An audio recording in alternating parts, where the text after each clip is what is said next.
자, 지난 시간요. 토지 정책에서 토지 공개의 흐름을 간단히 보았습니다. 그러면 자, 잘 보세요. 경기가 너무 좋아요. 자, 좋을 때 자, 여기서는요. 규제합니까? 완화합니까? 규제하죠, 규제. 예. 여기서 규제합니다.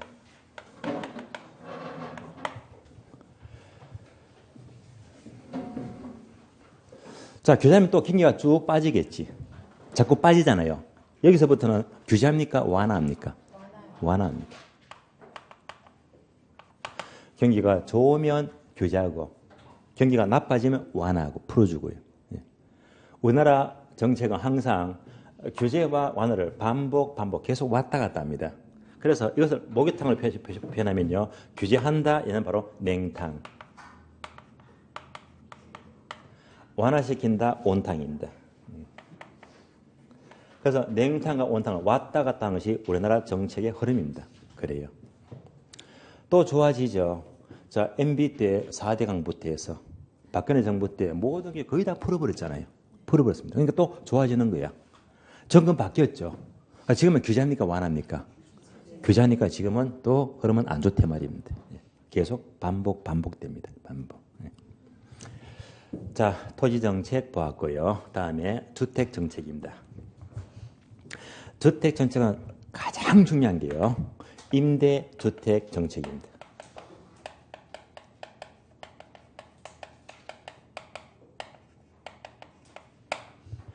임대주택정책 하게 되면 크게 세 가지인데요.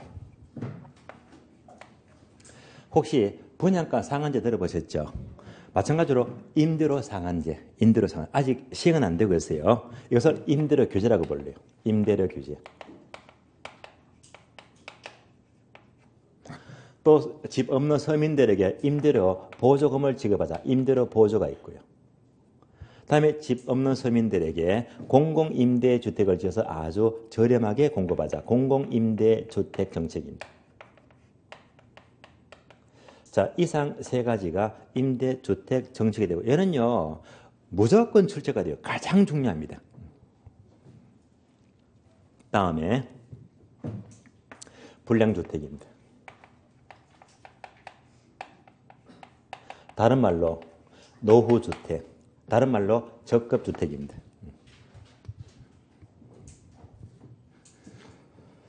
그러면 이러한 불량주택촌이 있다면 어떻게 하죠? 재개발하죠. 불량주택촌을 재개발하게 되면 동네가 되게 좋아지죠. 동네가 바뀌잖아요. 좋아진다. 이렇게 나쁜 동네가 좋은 으로 바뀐다. 이것을 바로 여과작용입니다.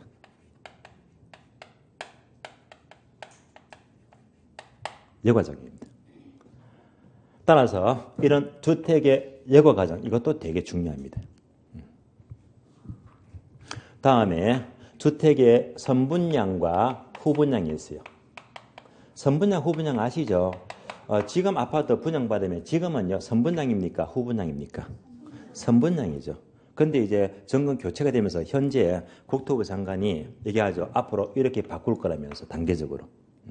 이제 문제가 또 커지면서 흐름이 달라집니다. 이런 것도 아셔야 되고요. 자, 토지 가격도 적정 가격을 이렇게 공시하듯이 주택 가격, 단독주택, 공동주택 가격도 적정 가격을 공시하자 해서 주택 가격 공시제도예요.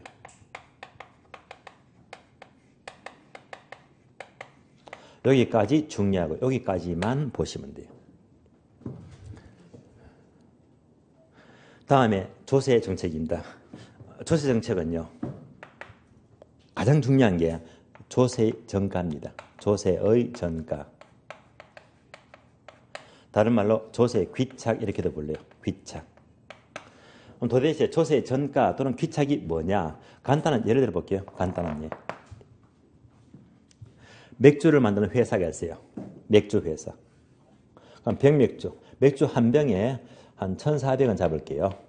한 병에 1,400원이다. 그런데 정부가요. 맥주 한 병당 세금을 더 부과시켜야지. 맥주 한 병당 세금을 100원씩 추가로 물리겠대요. 100원씩. 이렇게 세금을 부과시키면 이 100원의 세금은요. 맥주를 만드는 회사, 생산자가 세금을 전부 다 낼까요? 아니면 맥주를 마시는 소비자가 세금을 전부 부담할까요? 어느 쪽이? 소비자가 세금을 100원 다 내면요. 얘는 형평이 안 맞잖아요. 그렇잖아요. 결론은 뭐냐? 어느 한쪽에 다 낼 게 아니고 세금을 100원 내게 되면 세금을 나누어서 부담하자. 나누어서. 그래서 얘가 세금을 30원 내면요. 소비자가 70원 내야 되면 100원 맞잖아요. 만약 얘가 40원 내게 되면 얘는 60원 내야 됩니다. 이렇게 세금을 각각 나누어서 부담하자. 이거라 조세 전과 또는 귀착입니다. 나누어서 부담하자. 자, 이외에도 현 정부는요. 다주택자에게 아주 무거운 양도세를 부과하잖아요. 그래서 이렇게 양도세를 중과하는 경우 양도소득세의 중과세대 이런 경우 효과가 어떻게 달라질까 등등 여러 가지가 있습니다. 그래서 전반적으로 이런 내용들이 우리 기본서를 보게 되면요. 이런 일들이 전부 다 내용이 설명되고 있습니다. 전부 다 아는 게 아니고 특히 제가 중요한 거 체크했잖아요. 노란 글씨로. 토지정책은 지역지구제하고 공시지가에는 똑부러지게 정리하시고요. 왜? 잘 나오니까. 주택정책, 임대주택정책, 주택의 여과자격, 다음에 주택가액 공시, 이거 확실히 정리하시고. 조세정책은요, 조세 전가 기착이 뭐냐, 이런 내용만 제대로 완벽히 하시면요, 여기서 문제가 거의 다 나온다는 말입니다. 여기까지가 부동산 정책의 흐름입니다. 흐름. 이렇게 흐름을 잡아주고요. 이제부터 자 입문서 보게 되면 1절 부동산 문제 이걸 해결할 수 정부 개입하더라 정책이 있다 해서 하나씩 풀어서 보는 거예요. 자 그렇다면 이제 문제부터 볼까요? 43페이지입니다. 43페이지. 자 목차 01번 부동산 문제. 문제가 뭐라고 했죠? 부동산과 인간과의 관계 악화 현상. 관계가 나빠지면 문제가 돼요. 그럼 첫 줄 밑줄 하세요. 부동산 문제란 밑줄 하세요. 부동산과 인간과의 관계 악화 밑줄. 목차 2번 내려가요. 부동산 문제 특징이다. 특징. 자, 토지건, 주택은 공통적으로 갖고 있는 문제 특징이 있다. 이 특징이 목차가 전부 다 5가지입니다. 그럼 목차부터 볼까요? 1번 악화 성량. 다음 페이지. 2번요. 비가역성. 3번 지속성. 4번 해결수단 다양성. 5번 복합성이다. 암기하지 마시고 이런 게 있구나라고 하시면 돼요. 왜냐? 제가 말씀드렸죠. 문제는 최근에 거의 출제가 안 된다. 왜? 쉬우니까. 다 따라와요. 쉬운 겁니다. 하나씩 볼게요. 자, 악화 성량은 단어 그대로 점점점 악화된대요. 점점점 나빠진대요. 어려운 말 없잖아요. 문제가 한 번 발생하면 시간의 흐름에 따라서 자 문제는 점점점 나빠지는 것이 악화 성향입니다. 아래 보니까 얘가 항목 4개죠. 예를 들면 1번 주택 공급을 중단하면 주택의 양적 질적 문제가 점점점 악화된대요. 악화 성향.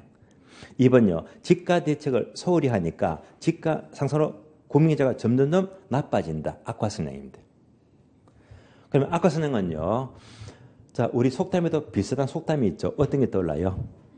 바늘 도둑이 뭐가 된다? 소도둑이 된다. 그만큼 악화되었다는 말입니다. 이렇게 보시면 되고요. 다음 페이지, 바로 2번 넘어가죠. 바로 2번, 비가역성입니다. 비가역성. 자, 비가선 짧은 말로 돌이킬 수가 없다. 원래대로 회복되기가 어려운 성격입니다. 따라서 첫 줄 보시면 어떤 문제가 한번 나빠지면 이를 원래대로 회복하기가 어려운 것이 바로 비가역성입니다. 돌이킬 수가 없어요. 그러면 이와 비슷한 속담이 있죠. 어떤 것입니까? 소 잃고 뭐 고친다? 외양간 고친다. 이미 소는 잃어버렸어요. 외양간 고쳐본들 잃어버린 소가 돌아오지는 않는다는 말입니다. 비가역성입니다. 예를 들면 1번 볼까요? 한번 지가가 폭등 올라가면요. 얘는요. 원래대로 잘 안 내려온대요. 비가역성. 2번요. 도시계획, 토지 이용계획을 한번 걸어치면 이것도 원래대로 회복이 어려워요. 3번 건물을 잘못 신축하면요. 이것도 철거가 어렵습니다. 비가역성입니다. 그리고 3번입니다. 지속성. 지속성은 더 쉬운 말로 계속성. 문제가 한 번 발생하면요. 시간이 흘러서 계속된다. 지속성입니다. 이와 비슷한 속담이 있죠. 예를 들면 3살 버릇이 언제까지 간다? 8까지 간대요. 계속된다는 말입니다. 따라서 1번 보게 되면 주택 문제와 관련하여 공급 문제가 양적 문제가 해결된다고 하더라도 여전히 질적 문제가 계속 남더라. 계속성입니다. 다음에 4번과 5번 보겠는데요. 4번 보기 전에요. 5번을 먼저 봐요. 5번 복합성. 자, 복합성 하게 되면요. 혹시 복합 개념 들어봤죠? 3가지가 무슨 경기? 법경기. 따라서 복합성에다가 그냥 법경기 적어져요. 법경기. 부동산 문제는요. 항상 한 가지 흐름이 아니고 아주 복합적으로 문제가 발생한대요. 복합적으로. 법률적으로. 경제적으로. 기술적으로. 법경기 이렇게 발생한대요. 지금 포항에 지진이 생겼잖아요. 이 문제도 한 가지가 아니라 아주 복합적으로 발생하고 있잖아요. 아주 복합적입니다. 복합성입니다. 문제가 복합적으로 발생하기 때문에 4번 올라가요. 이것을 해결하는 방법도 매우 다양합니다. 따라서 첫 줄을 보게 되면 문제를 해결하는 것은 복합적으로 발생하기 때문에 각종 세제, 금융, 재정, 건축 등 여러 가지 문제에서 해결해야 됩니다. 따라서 두 번째 줄 끝에 보시면요. 복합적으로 발생하니까 해결이 다양하다. 따라서 부동산 정책은 종합정책 밑줄. 따라서 종합정책의 의미를 갖게 됩니다. 종합정책이지 틀린 말은요. 개별정책 틀린 말입니다. 그래서 종합적으로 정책이 필요합니다. 종합정책입니다. 자, 이상 5가지 문제 특징은요. 어려운 말이 없었습니다. 자, 5가지 목차 한 번 더 확인합니다. 점점 나빠진다. 악화성량. 돌이킬 수가 없다. 비가역성. 문제가 계속된다. 지속적. 복합적이다. 복합성. 해결 다양하다. 해결 수단의 다양성입니다. 5가지요. 자, 그러면 이제 5가지 보았으니까 연습합니다. 연습. 이런 지문이 우리 시험에 출제가 된 적이 있어요.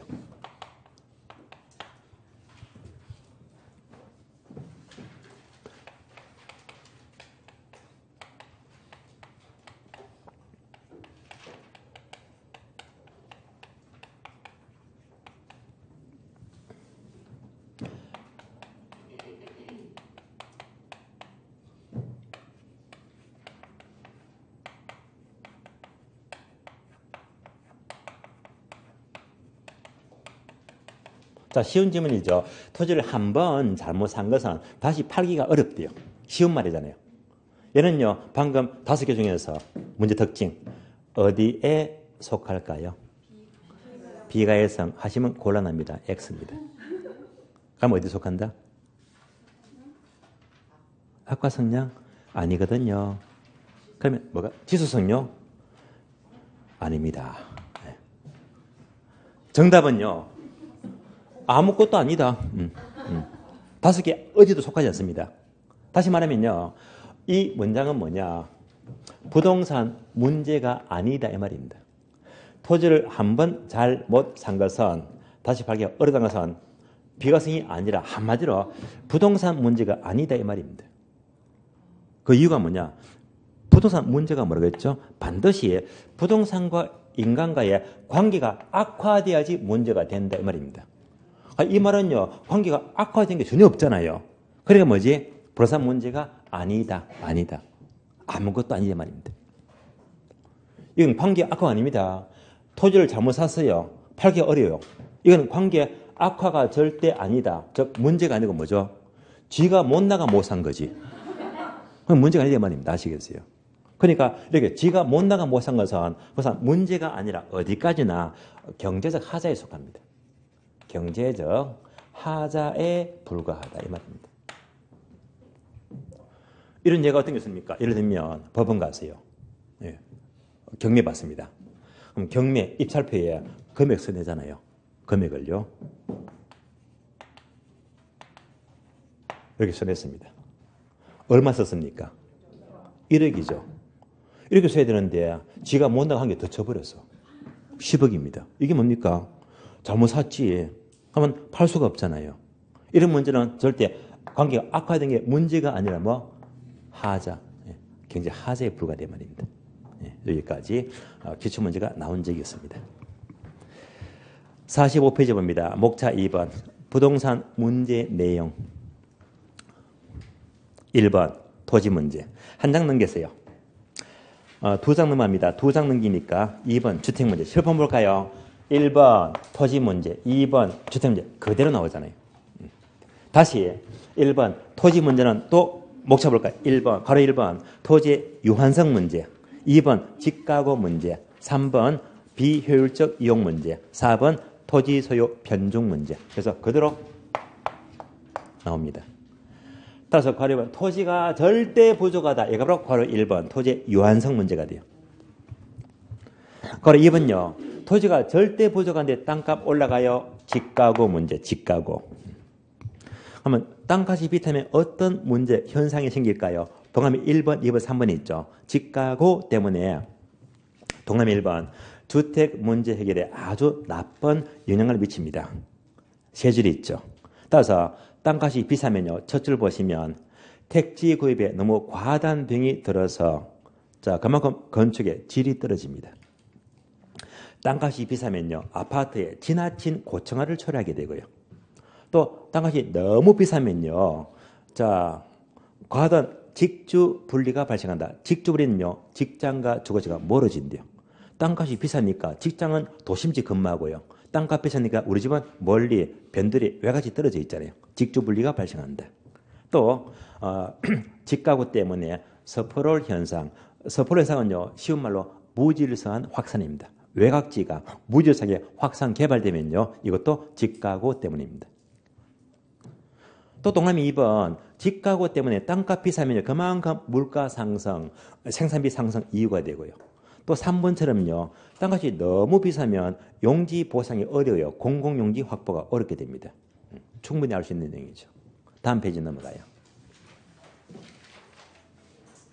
그래서 3번 토지 이용의 비효율적 이용 문제 볼까요? 자, 비효율적이 뭐냐? 우리가 앞에서요.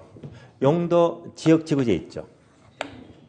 이 중에서 자 상업지역이 있다. 상업지역. 그것도 중심상업지역입니다. 중심상업지역은요. 주로 자 용률이 너무 높으니까요. 주로 고층 빌딩이 많잖아요. 그래서 당연히 이 지역은요. 고층 빌딩을 지어야 됩니다. 그럼에도 불구하고 자 이 땅은 내 땅이니까 내 땅 내 마음대로 하겠대 해서 2층 건물 딸랑 지었대. 이것도 비효율적입니다. 이런 것도 문제가 된다는 말입니다. 다음에 고려 4번 토지 소유의 변종 문제 심각하죠. 예, 특히 우리나라는요. 땅 가진 자, 못 가진 자 빈부격차가 너무 심해요. 문제가 아주 큽니다. 그러면 특히 우리나라는요. 자 소득의 불평등도가 너무 높아요. 얘가 너무 높다. 자, 없는 사람이 너무 가진 게 없잖아요. 따라서 이걸 따져보자. 그러면 첫 줄. 우리나라의 토지 공개념 보고서에 따르자면 상위층 25%가 전국 사유지의 90% 이상을 갖고 있대요. 문제가 심각하잖아요. 그러면 세 번째 줄. 소득 분배의 불평등도를 나타내기 위해서 흔히 사용하는 지니 계수가 0.9에 가깝다. 지니 계수가 0.9가 나왔어요. 이게 뭔지를 아시면 도움이 돼요. 그러면 실판 볼까요? 자, 토지공개는 언제부터요? 1990년부터 강력한 규제입니다. 이때 토지공개는 보고서에 따르자면요. 이때 이 당시에 우리나라의 지니 계수가 얼마 나왔다? 0.9가 나왔대요. 이 당시에. 그래서 도대체 지니 계수 0.9가 뭘 말하느냐 이것을 알죠 말입니다. 그러면 지니 계수를 알기 위해서는 박스 보세요. 박스 보니까 계층별 소득 분배 측정 방법에서 목차가 3개 나와요. 1번 로렌츠 곡선, 2번 지니 계수, 3번 10분위 분별입니다. 이 세 가지를 지금부터 설명드릴게요. 그래서 자 설명만 잘 따라오시면 문제없이 이해할 수가 있어요. 첫 번째 로렌츠 곡선입니다.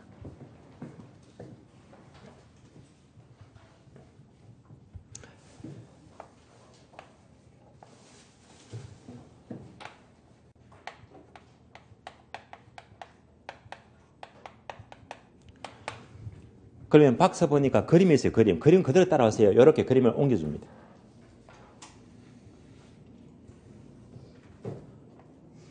그림 보고 불러줄래요? 여기서 세로축은 소득입니까? 인구입니까?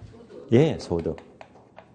가로축은요, 소득입니까? 인구입니까? 인구. 이렇게 나왔잖아요. 이 그림 보시면서 이때 소득과 인구는요, 한 개인이 아니고 한 나라 전체를 말해요. 한 국가 전체를 말합니다. 근데 그 그림 보니까 이렇게 나와있죠. 대각선. 보입니까? 대각선. 얘가 바로 로렌츠 곡선입니다. 자, 로렌츠 곡선이 대각선이 뭘 말하느냐 지금부터 잘 따라야 됩니다. 그러면 한 나라 전체 인구인데 한 5천만 명 안팎입니다. 이 중에서 10% 인구가 전체 소득의 10%를 갖고 있대요. 20% 인구가 전체 소득을 20% 갖고 있대요. 30% 인구가 소득을 30% 갖고 있대요. 뭔지 아시겠죠? 50%가 50%, 70%가 70%. 이 말은 뭐지? 모든 사람이 똑같이 땅을 다 갖고 있대요. 이 말은 한마디로 완전 평등입니다. 누구나 소득을 똑같이 갖고 있대. n분의 1로요. 그래서 완전 평등선입니다. 이런 사회가 있어요? 없어요? 없잖아요. 이론에 불과합니다. 누구나 10%가 10% 땅이다 해서 똑같이 땅을 갖고 있대요. 완전 평등선입니다. 이어서 이렇게 볼까요? 파란 선. 조금 볼록합니다. 이 말은 뭐냐면요. 30% 인구가 얼마 땅을 갖고 있다? 10% 땅을 갖고 있대요. 30% 인구가 10% 땅을 가지면요. 30%가 잘 삽니까? 못 삽니까? 30%가 소득을 10%만 갖고 있대요. 이 사람은 못 산대 말입니다. 못 산. 30%가 못 사는 사회입니다. 한 번 더. 많이 볼록이에요. 이만큼요. 더 볼록해집니다. 얘는 뭘 말합니까? 몇 프로? 90%. 90% 인구가 겨우 땅을, 소득을요, 10%만 갖고 있대요. 90% 전체 인구가 소득을 10%만 갖고 있대. 90%가 잘 산다, 못 산다? 거지처럼 산다, 이 말입니다. 예. 결론. 로렌츠 곡선은요, 대각선에서 멀어지면 멀어질수록 잘 산다, 못 산다? 못 산다. 답이 났잖아요. 따라서 대각선에서 멀수록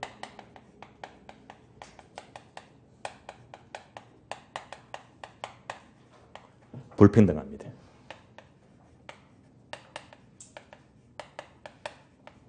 여기까지가 로렌츠 곡선입니다.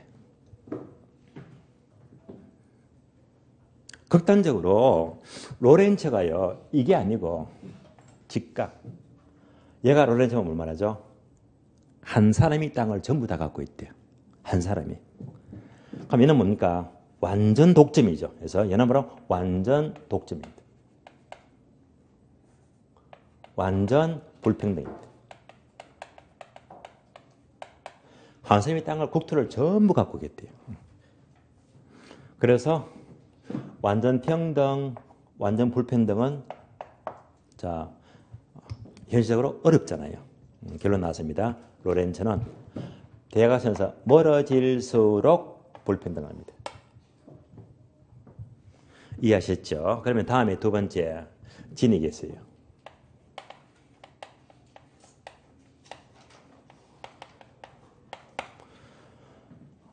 진이계수는 로렌츠 곡선은 그래프다. 이 그래프를 숫자로 표현하자. 그래서 로렌츠 곡선을 수치화한 것이 바로 진이계수가 돼요. 숫자로 표현한 것입니다.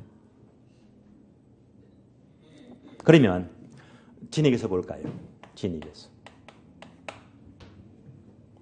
여기서 진이계수는 결론 0보다는 크고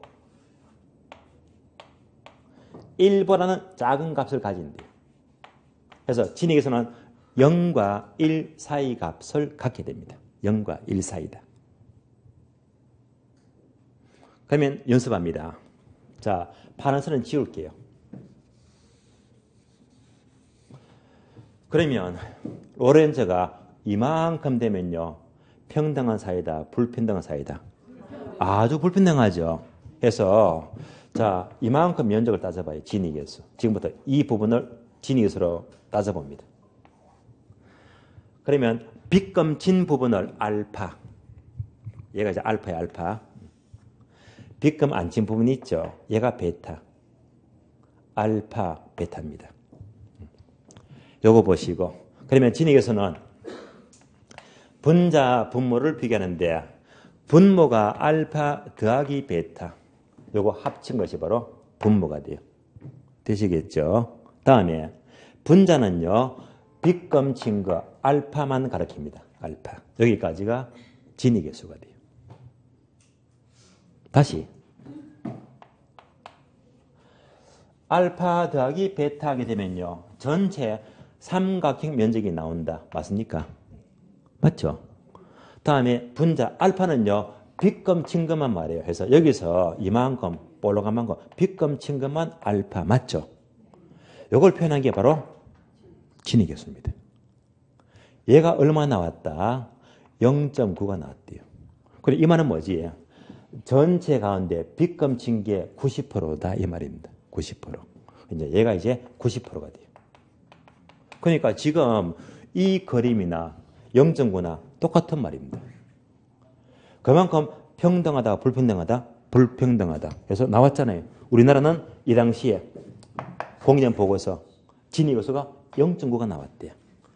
그러니까 과거에 1990년대에는요. 90%가 땅 가진 게 10%만 가졌다. 그만큼 왜곡됐단 말입니다. 우리나라가요. 지금은요. 우리나라 진위계수가 한 2점은 될 거예요. 2점은요. 조금은 나아졌겠지만은요. 결론. 진위계수는 결국 1에 가까울수록 평등합니까? 불평등합니까? 불평등하다. 답이 나왔잖아요. 따라서 결론. 진위계수는 1에 가까울수록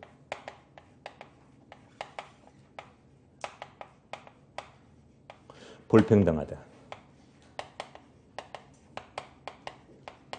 1에 가깝다. 똑같은 말로. 자, 0.9는요. 자, 똑같은 말로 클수록. 진위계수는 그 숫자가 클수록 불평등합니다. 거꾸로 0에 가까우면 평등해지겠지. 다른 말로 작을수록 평등해지고요. 클수록 불평등합니다. 이어서 진위계수가 만약 1이다. 얘는 뭘 가리킬까요? 진위에서 1이 되는 것은요. 그림으로 본다면 분모가 삼각형 전체가 되고 분자도 전체가 되면 약분해서 1이 되겠네. 맞습니까? 뭐죠? 한 사람이 땅을 전부 다 갖고 있대 말입니다. 이때는 이제 1이 되죠. 다른 말로 뭐 완전 불평등입니다. 1이 되면 완전 불평등.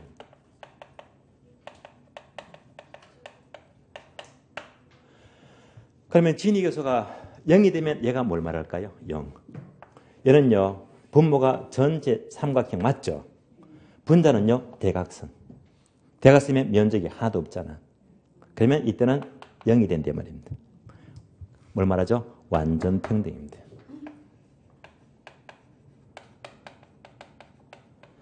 따라서 진위계수는 0과 1 사이 값을 갖게 되고 1에 가까울수록 클수록 불평등합니다. 여기까지. 그러니까 이것만 따르니까 결론은요. 이것만 아시면 돼요. 대각선 멀수록 로렌츠는요. 불평등. 똑같은 말로 자 1에 가까울수록 클수록 불평등. 결과만 아시면 돼요. 여기까지. 이어서 3번요. 10분위 분비입니다. 얘는 조금 까다로워요. 10분위 분비.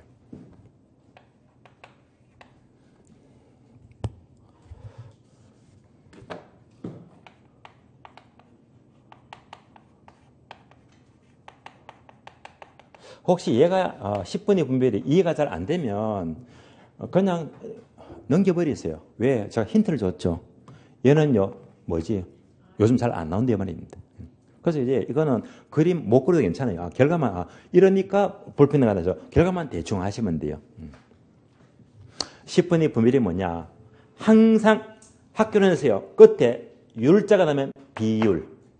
비율은 무조건 뭐죠? 분자, 분모. 분자, 분모를 말해요.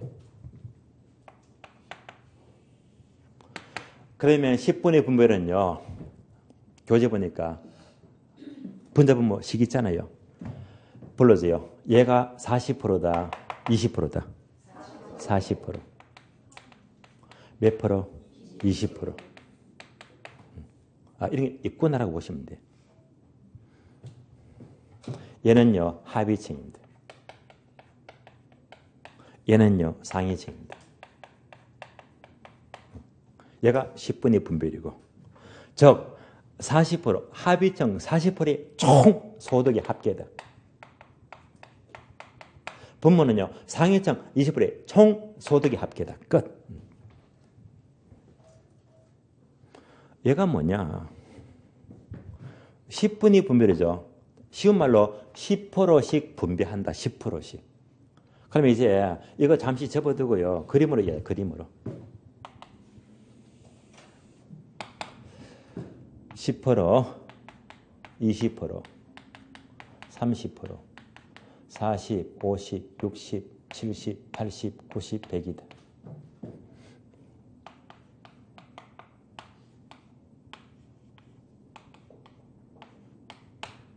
넘어갑니다. 그러면 최고 앞에가 뭐죠? 상위 1%. 하면 얘는 하위 꼴찌입니다. 그러면 얘가 누굴까요? 소득 상위 1%. 삼성의 이건희 회장이 있잖아요. 재산을 몇 조 갖고 있다. 어마어마합니다. 그러면 자, 요점은 어디 속하겠지? 서울의 강남. 소득이 많잖아요. 상위층. 그러면 100%는 누굽니까? 서울역의 노숙자.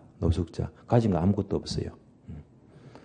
그러면 여러분들은 이 중에서 어디쯤 나는 속할까? 어디쯤요? 참고로 제가 보기에는요, 중개성공생분들은요, 주로 소득이 요 절반 안에 다 들어가시더라고요. 다 먹고 살고 집 다 갖고 있잖아요. 그러니까 이제 학원 나와서 비싼 돈 내고 수업 듣고 있잖아요. 여러분들은 전부 다 요 안에 다 들어간다고 보겠습니다. 이 동네가 좋잖아요. 자, 그러면 다시 봅니다. 분모가 상위층 몇 프로? 20%. 요거 몽땅 합쳐버려. 합계. 오케이? 다음에 분자는요, 하위층 40%. 하위층, 얘가 하위층이잖아요. 그러니까 거꾸로 10, 20, 30, 40. 이거 전부 몽땅 합쳐버려. 그래서 상위층 20% 서울 전부 다 합치자, 분모. 그 다음에 거꾸로 얘를 40% 다 합치자, 분자가 돼요. 어느 게 더 많을까요? 하위가 많을까? 상위가 많을까? 상위가 압도적으로 많습니다. 예. 하위층 다 합쳐본들 얘는요, 잽도 안 돼요. 별로 안 돼요. 얘는 얼마 안 된다. 적어요. 그럼 이렇게 보니까 당연히 뭐 하위층의 소득이 얼마 안 돼. 얘는 결국 작을 수밖에 없다. 이 사회가 분배가 제대로 못했기 때문입니다.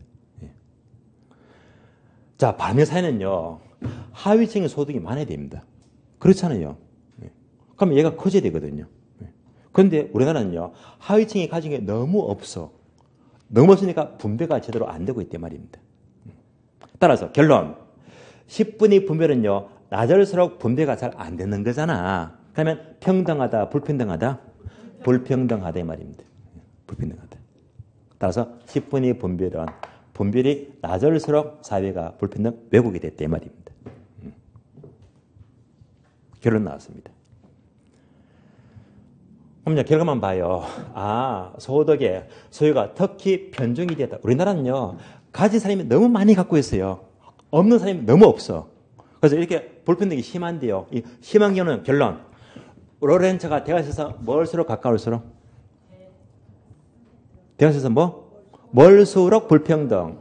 진위에서는 1에 가까울수록? 0에 가까울수록? 1에 가까울수록 불평등. 10분의 분별은 클수록 낮을수록 불평등이다. 그래서 이 결과만 떠올리시면 돼요. 그런데 결국 이거나 같은 말이니까 얘는요, 쉽게 따라와요. 틀림없어요. 10분의 분별은 틀림없어. 오늘 수업 딱 듣고 집에 갑니다. 우리 건물, 학원 건물이잖아요. 바깥에 딱 나가는 순간 이게 높은 건지 낮은 건지 또 막 헷갈려 버립니다. 아시겠어요? 정리가 안 된단 말입니다. 정리가 아니기 때문에 다행인데요. 그래서 분별하게 되면요. 이렇게 보시면 돼요.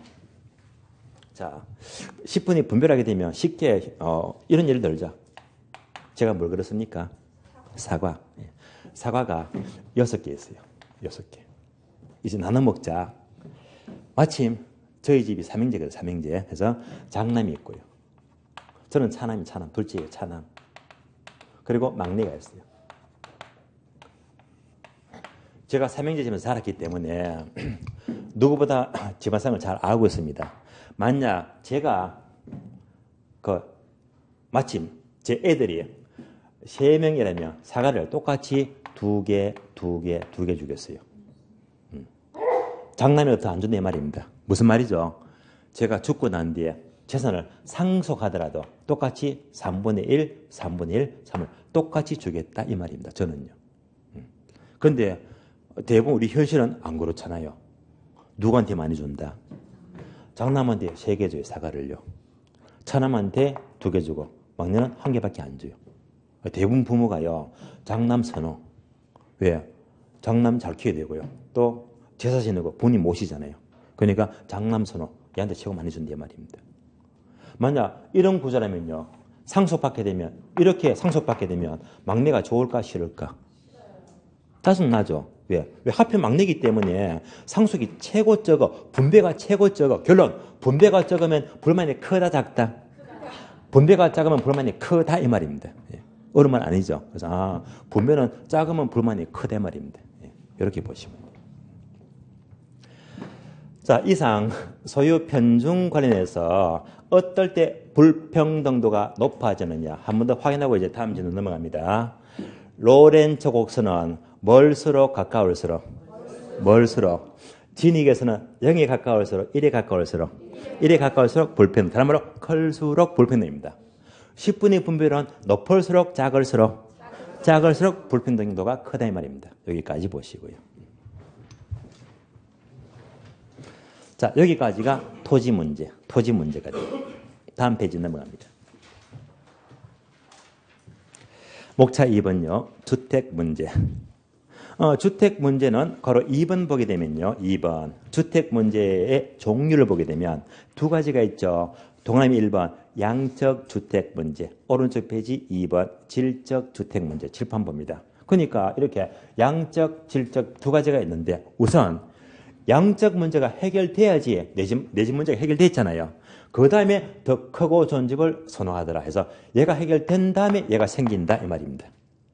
그래서 1번 양적 주택 문제를 보게 되면 이것도 약한 부분이기 때문에 그냥 이만 하시면 문제가 없어요. 그러면 양적 주택 문제는 동그라미 니은번 보게 되면요. 양적 주택 수요 증가 요인 항목 여러 개 있죠. 다 쉬운 겁니다.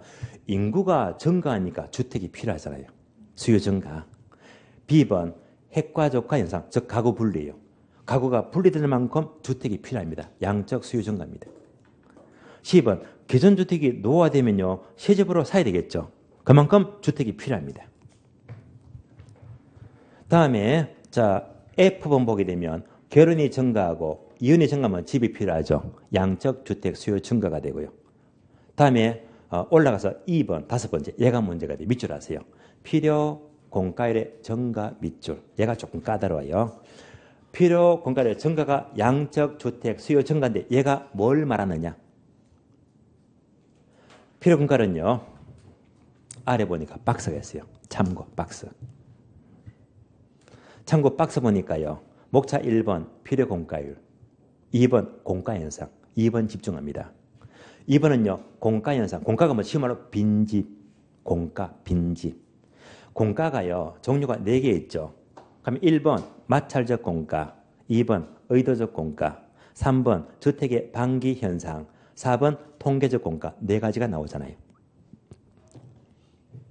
하나만 밑줄합니다. 1번만 밑줄하세요. 마찰적 공가 현상 요것만 밑줄하시고. 밑줄했죠? 여기다가 적어줘요. 이꼴 필요 공가. 그래서 필요 공가와 똑같은 말이 1번 마찰적 공가입니다. 마찰적 공가를 필요공가라고 불러요. 그럼 이제 마찰적 공가는 뭘 말하느냐? 자, 설명을 잘 따라오시면 돼요. 마찰적 공가.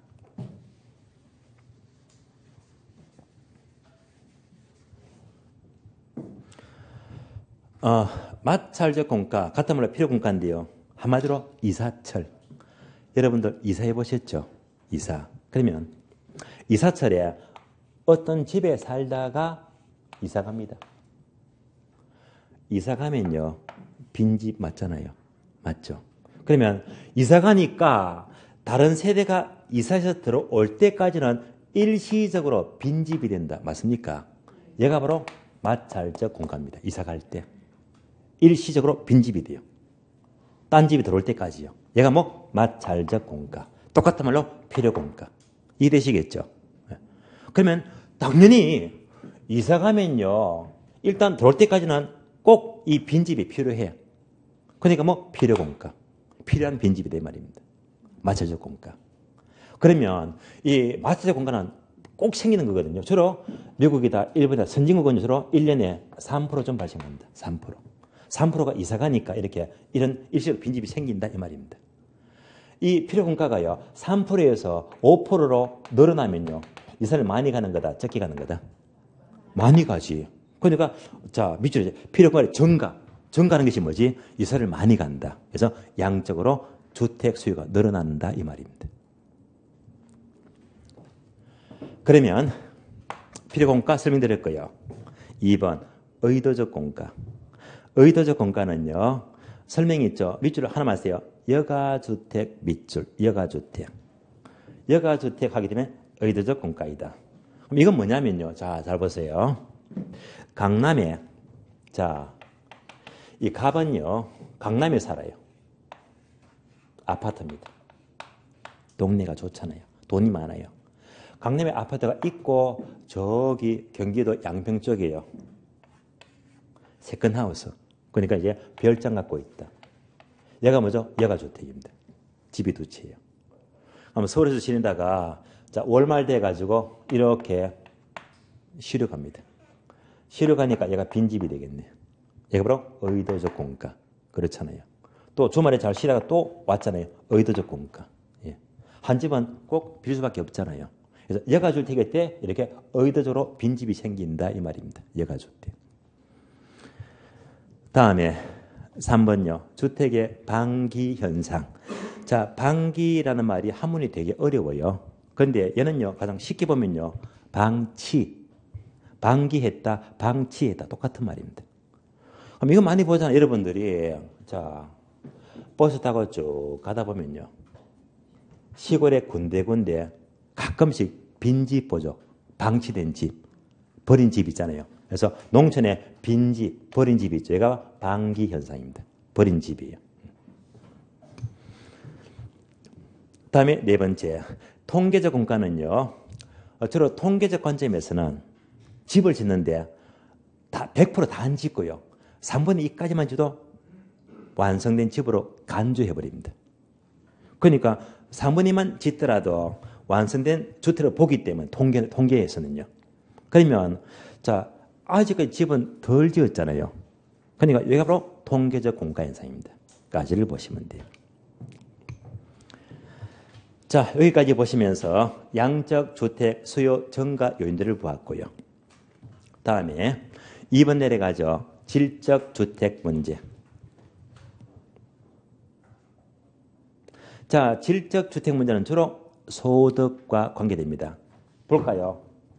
양적 문제를 해결했다. 내 집이 있잖아요. 근데 소득이 점점점 증가하면요, 더 큰 집을 살려고 하겠지. 소득 증가. 따라서 소득 증가 때문에 더 크고 질적으로 좋은 집을 선호하더라. 바로 A번입니다.